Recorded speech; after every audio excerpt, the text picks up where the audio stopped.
Welcome back in this midsummer to Temple Emanu in Orange Village, Ohio. This Shabbat we reach the penultimate reading in the book of Numbers for this year, because next week is a double Torah portion, but this week we read the Parasha of Pinchas. This Parasha, which is named after one of Aaron's grandsons, the son of Eleazar, is named for him, and it reminds us of the story that we read last week about Pinchas running through, literally with a spear, the two individuals, one Israelite, one not, who committed some indiscretion or act of blasphemy in front of the Ohel Moed, in front of the tent of meeting. Some of the commentators said that they were actually mimicking idolatrous practices and having sex in the open in front of the holy place. And Pinchas is rewarded for summarily executing them, a story that we have a great deal of trouble with. The rabbis have trouble with it, and certainly we have trouble with it in the modern world.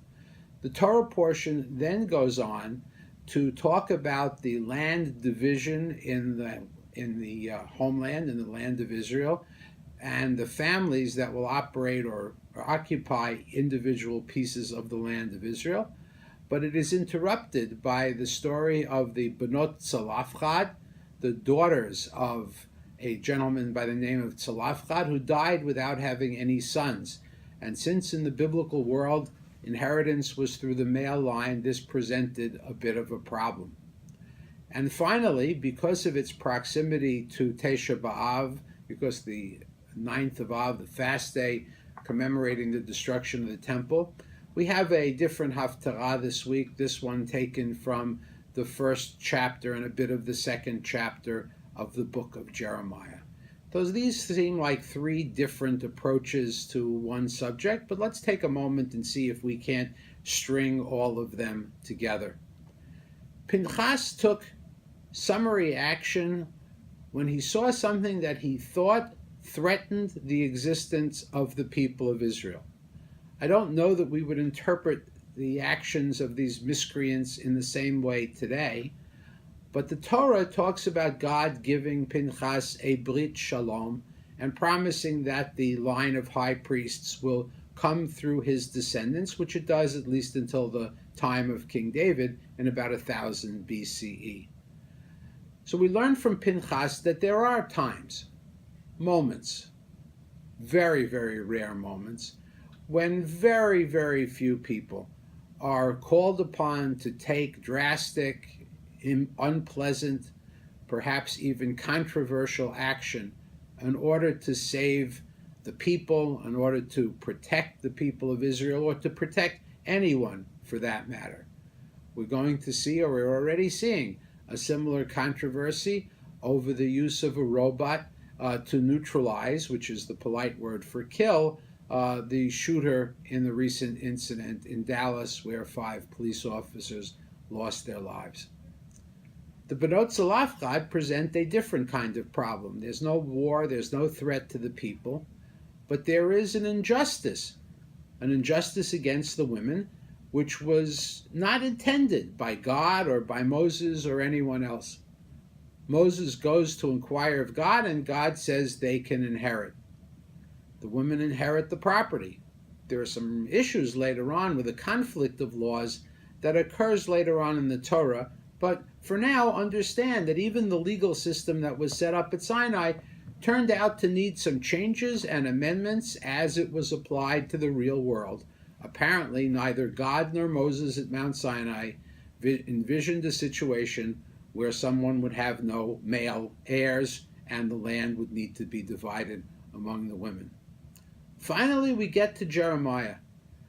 In one of these prophecies prior to the destruction of the first temple, Jeremiah is assessing the world around our Israelite ancestors.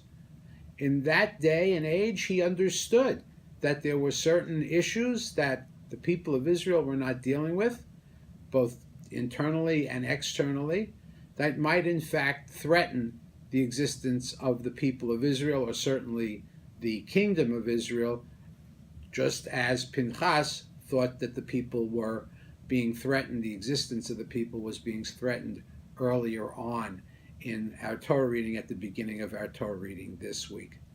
These are three disparate situations, but they're three situations that all teach us one thing. They teach us that in our world it is important to take the principles, the ikarim, the essence of lessons that we've been taught by the Torah and by our rabbinic tradition, but then we must learn to apply them in the real world in which we live. God may have said one thing to Moses at Sinai, but that law needed to be amended and adjusted to be fair to the daughters of Tzalafchad. Jeremiah in a later day says, look, we have to adhere to the laws of God. We have to adhere to the ethical principles of our people if we want to survive as a nation. And so from these three stories, from Pinchas, from the daughters of Tzalafchad, and from the beginning of the readings of Jeremiah, we learn that we have a tradition that approaches different situations in different ways, that there are ethical essences, there are essential parts of our tradition, but that it is our job as people who honestly study and relate to the Torah to figure out how to apply our principles and how to conduct ourselves individually, as families, and as a Jewish people in the reality of the world in which we live. Our medieval ancestors in Europe often said when they were writing new legislation for their communities, Lo kol eitim shavot, not all times are alike. The daughters of Tzalafchad understood that, as did Pinchas, as did Jeremiah, and as should we. Have a great week, and Shabbat Shalom.